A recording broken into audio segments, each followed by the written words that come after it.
Hey folks, what a game last night versus Vegas. Tampa tomorrow. We're going to bring it all down for you on the OZone.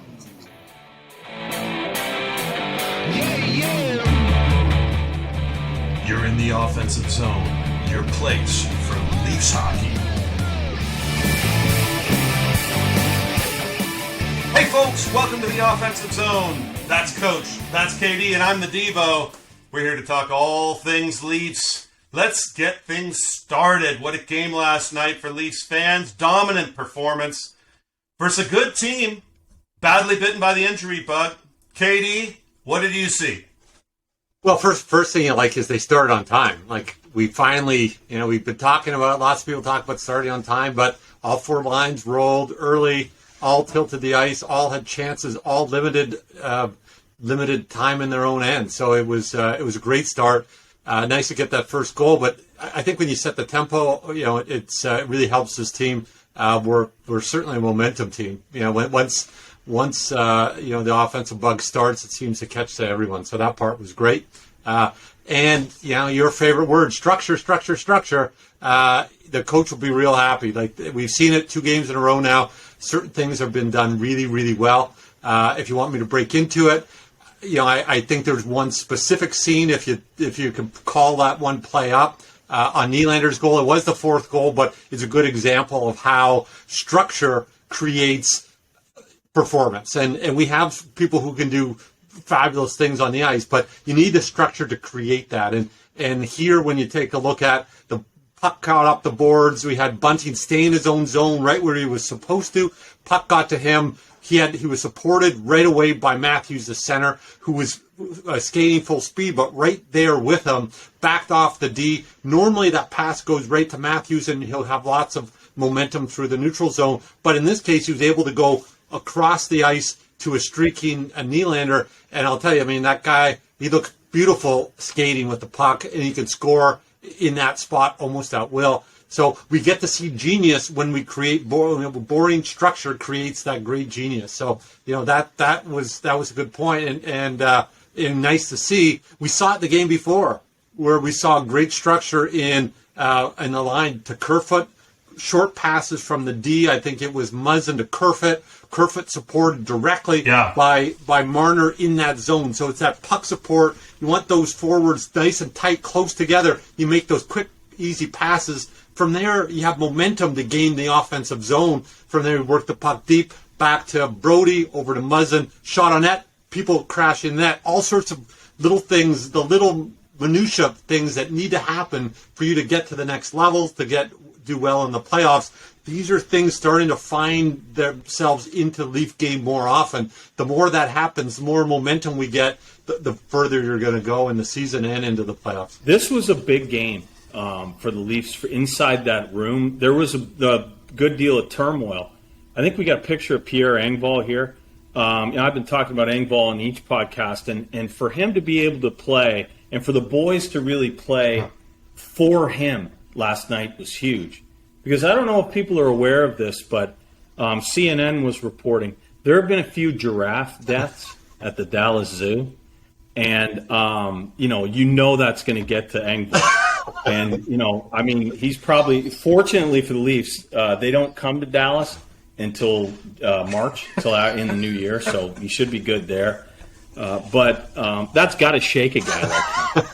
So, thankfully the boys rallied around him and, came up with a big 2 points. That was on the board. But, hey, in all seriousness, the Big Four produced. We've said it all podcast, everyone. Yeah. They have to produce, and they did. Really nice to see Matthews with a pair. I believe I had that, at least one. So that was good. I also liked in the Detroit game, we scored as well, but then we let Detroit come back in and really get some high danger chances and keep that game close. I liked in this one that Vegas got nothing. I know they're depleted, but they got nothing. Campbell with the shutout, easiest shutout he's had, I'm sure, in a long, long time. And so, look, this is now 3 games in a row. Vegas was depleted. Chicago was depleted. Detroit was depleted, all 3 games. But, look, you got to take advantage of that. 2 points is 2 points. I like that they didn't play down to a lesser opponent. So just everything to like about this game. It certainly seems to be a trend here. Teams playing with guys down, major names down. Like, we started that way, but virtually every team has their best guys or guys from their top six hurt. Like it's happening. And it's not a guarantee, is it, Kev? I mean, my goodness, look at the Pittsburgh game. That's right. Yeah, exactly. I mean, I think you make a great point there. I can't remember the last time the Leafs actually won a game this lopsidedly. Score aside, 4-0 is absolutely a beatdown in the NHL. But all four lines were going, and really all four lines matched up against their opponents and outplayed them. In my opinion, even the fourth line, who probably might have had their weakest or least dominant start of the year, let's say. They had great breakouts, as you said, Coach. The stars were the stars, which the Leafs, they need that to be the case pretty much every night. And you also have to like, if you're a Leaf fan, how they closed that game out. I mean, the last 6 minutes, they rolled the third and fourth line. The last 6 minutes of the game, it was Camp in the D zone, Spez in the offensive zone, and Keefe wasn't hiding anybody. That's a beautiful finish, foot on the opposing team's throat. The Leafs have a history of not doing that very well. Even a writer like James Tanner would be blushing over that win. I think Leafs fans have to really like it. It drives me nuts as an old player and as a coach. The phrase starting on time is starting to get misused by the press. That doesn't mean you score to get scored on first. Starting on time means you start your game, you play your A game right from the beginning. You don't build up. You start with your feet moving. You try and tilt the ice. You try and impose your will. That's what starting on time means. I heard it 3 times over the last 3 or 4 days. Oh, starting on time, they scored the first goal. Scoring is a derivative of starting on time. You play your right game, chances are you're going to score more rather than get scored against, but it has nothing to do with scoring. Scoring on time is playing the right way from this drop of the puck. So, press, let's get that right going forward. How to bet. So let me get this straight. Playing on time is a cliche, but getting your feet moving. Good point, Coach. And tilting the ice. So we're using cliches to describe cliches. Absolutely. You couldn't get pucks deep, get to the net, get in the dirty areas. You couldn't get that in there? It's all derivative, baby. It's all derivative, yeah. It's all derivative. Yeah. All right, well, look, as a Leaf fan, there's nothing I didn't like about that game. That was the best, most complete game of the season. Personally, I wasn't thrilled about having to watch the first half of that from a Moxie's. I was out with Mrs. Coach. It was a delightful meal. We had nacho. But, when Marner scores that first goal and I'm going crazy, people are looking at me. Like, I'm used to that just being the dog. In all honesty, if I'm Justin Hall, I don't know how crazy I am. As a teammate, I'm happy. But, now that's 2 in a row. We're rolling now, and I'm not part of it. Yeah. I hope that he channels that the right way when he gets back in, because he will get back in. That he doesn't ever let that happen again. Yeah. He's going to be firing on all cylinders. Look, if I'm a Vegas fan, I don't like that game. Ooh. I mean, we talked about Pittsburgh and how they responded. Vegas, they're down some guys, but my goodness. No. That's not a good effort. They were never dangerous. I'll give you the last thing I'm not happy about. Trying to find a poppy here in Texas. There's no concept of poppies here. Right. My good friend Melissa Shembry lent me this one, so thanks a lot, Melissa. Appreciate it. It was her dad's. Her dad's a big Leaf fan, so I'm glad I could show up and support like us good Canadians do. Over to you, Devo.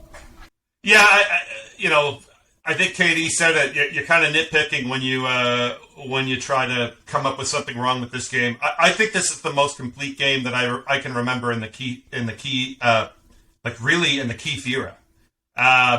They had some big wins last year, but this was complete. They never let off the gas. My only one would be, and in the previous section, I said I loved how the third and fourth lines closed out the last game. But if I'm gonna pick some nits here, I'd say offensive zone face-off with 1 minute and 6 seconds left. Maybe you put 34 out there with 16 and 88, like you did to end the first period, and see if you can get 34 the Hattie. Okay, that was recapping last night's game. Now this next section, fellas, let's run predictions. Lay it all on the line. Next, Robert Potwin on the Twitter. He sent in that I nailed it. Way to go, bud. We got a T-shirt coming your way, extra medium. So, look, I think, Tampa's tough.